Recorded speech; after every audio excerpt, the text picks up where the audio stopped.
우리의 자아를 태우기 위해서 하나님께서 그룹과 스랍들을 보내십니다. 이 불뱀이 우리를 정결하게 할 것입니다. 마지막 때 핍박을 대비하여 준비하게 합니다. 황금 불 붙은 물건으로 제게 성경 구절을 가리키셨습니다. 데살로니가 전서 4장 17절 말씀을 읽었을 때 특정한 구절이 제게 다가왔습니다. 그 후에 우리 살아남은 자들도 그들과 함께 구름 속으로 끌어올려 공중에서 주를 영접하게 하시리니 그리하여 우리가 항상 주와 함께 있으리라. 우리 살아남은 자들도 들려 올라갈 것인데 먼저 하나님의 천사가 이 환란에 대해 말한 것이요 다음에 우리 살아있는 자들에게 말한 것입니다. 휴거가 환란의 때 이전이 아니라 이후에 온다는 것을 확실하게 해줍니다. 휴거가 환란 후에 온다는 것이 확증되었으니 환란 전 휴거라는 잘못된 가르침에 속지 마십시오. 탈출설이 없습니다. 교회는 그 불을 통과하게 될 것입니다. 그것이 당신을 정결케 하고 그리스도의 신부로 이끌어낼 마지막 정결케 하는 행위가 될 것입니다. 이제 케루빈과 세라핌의 차이는 무엇입니까? 그들이 하는 일은 비슷해 보입니다. 그룹들은 하나님의 영광의 책임이 있거나 관련되어 있습니다. 이것은 에스겔서 10장 3절에서 5절, 18절에서 19절과 11장 22절에서 23절에 그룹들은 항상 하나님의 영광과 연관되어 있습니다. 스랍들은 하나님의 거룩과 불과 연관되어 있습니다. 하나는 수호자이고 다른 하나는 하나님의 영광의 영향을 받습니다. 기본적인 차이점은 그룹들은 하나님의 보좌 수송자이고 스랍들은 하나님의 보좌 주변을 두르고 하나님을 계속 찬양하는 직임을 갖고 있습니다. 이사야서 6장 6절에서 7절에 그룹들은 영광이 충만합니다. 에스겔서 1장 13절에 스랍들은 불타고 있습니다. 그룹들은 얼굴이 넷이고 날개가 넷인데 반면 스랍들은 얼굴이 하나이고 날개가 6개입니다. 모두 고유한 언어를 가지고 있고 새가 쥐저기는 소리처럼 들립니다. 그룹과 스랍이 말하는 것을 들었는데 그것은 새소리와 같았습니다. 새소리 같지만 언어였기 때문에 그들이 말하는 것을 들을 수 있었습니다. 그룹은 교회나 국가를 거룩하게 하고 스랍들은 개인과 리더들을 정결케 합니다. 그들은 다른 역할을 합니다. 스랍들은 정결케 하고 거룩하게 하는 일을 하러 올 것입니다. 회개에 이르거나 심판이 이르게 하는 두 가지 결과를 가져옵니다. 회개로 인도한다는 것이 이사야서 6장에서 볼 수 있는 예입니다. 선지자 이사야가 하나님의 영광을 보고 오 나는 입술이 부정한 사람입니다 라고 외쳤습니다.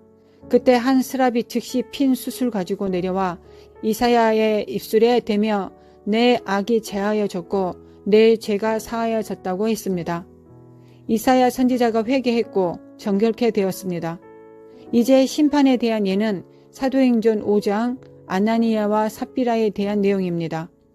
그 이야기를 모두 아시기 때문에 자세히 말할 필요는 없을 것 같습니다. 그들은 교회에 헌금하는 것에 대해 뽐내고 매우 자랑스러워했습니다.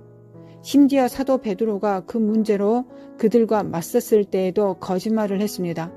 그들은 회개할 마음이 없었습니다.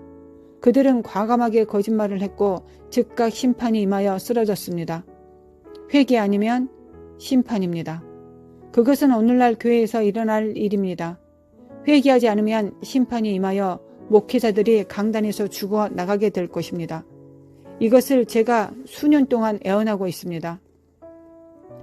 주님께서 최근 아프리카 국가에서 이런 일이 어떻게 일어났는지 증언해 주셨습니다. 거짓 선지자가 심판받았고 아무것도 아닌 듯이 쓰러져 죽었습니다. 늙어서 죽는 것이 아니라 젊은데 갑자기 죽어버리는 것입니다. 저는 이런 애원이 성취되었다고 기뻐하지 않습니다. 저는 더 두려운 마음을 갖게 됩니다. 이것은 마지막 때 더욱 심해질 것입니다.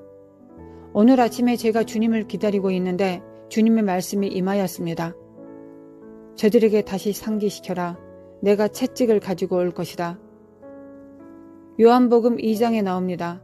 예수님께서 노끈을 엮어서 채찍을 만들었습니다. 새 가닥이 필요합니다.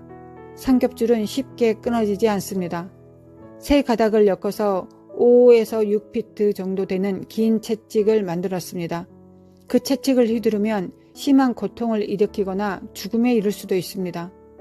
저는 세 가닥에 대해 묵상하게 되었고 그 의미를 주님께 여쭤보았습니다. 조금 전 찬양하는 동안 성령님께서 말씀해 주셨습니다.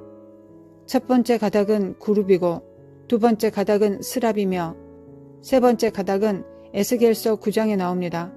천사들을 보내어 의인의 네 머리에 인을 치시고 그 후에 심판이 임합니다. 의인은 누구입니까? 그들은 이 땅의 죄 때문에 중보하고 하나님께 부르짖는 자입니다. 그들은 교회의 죄와 가족들의 죄 때문에 틈 사이에 서서 밤낮으로 부르짖습니다. 그래서 다른 천사의 그룹인 실러라고 부르는 특별한 천사들이 있습니다. 천국에 다른 종류의 천사들이 있습니다. 모두 다 각각 다른 역할들을 가지고 있습니다. 한 천사가 모든 일을 하는 것이 아닙니다.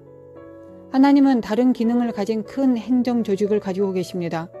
각각의 역할이 있습니다. 이 특별한 천사들은 오직 하나님의 백성에게 가서 인치도록 임명되었습니다. 모든 천사가 인치는 것이 아니고 모든 사람에게 인을 쳐주는 것도 아닙니다. 오직 마음이 순결한 사람, 마음을 완전히 순복한 사람, 마음이 완전히 타서 죄로 변한 사람, 자아를 버린 자들에게 인을 칩니다. 그들은 단순히 주님 저를 축복해 주세요 라는 식의 기도를 하지 않습니다.